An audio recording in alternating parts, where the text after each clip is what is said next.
You're a mom like me, you already know how chaotic the days can get between school drop-off, dishes, dinner, snacks. I mean, finding time for ourselves just sometimes feels so impossible. Okay, so this is usually how my mornings looks. The kids are playing, I've got laundry going, and this is the only moment that I really get to myself to move.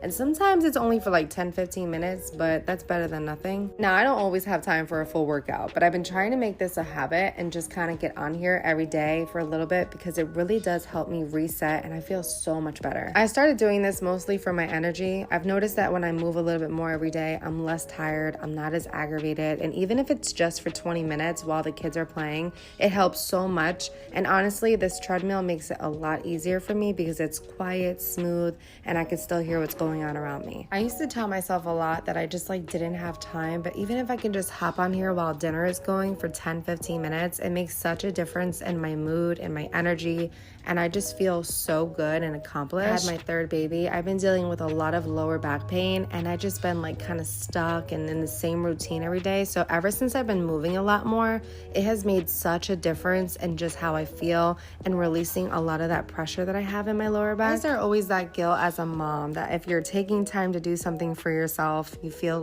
bad because you're not with your kids. But honestly, I've had to realize that this isn't taking away any time from them. It's actually making me more patient, calmer, and more present. They can see me taking care of myself, and I want them to grow up thinking that that is actually normal.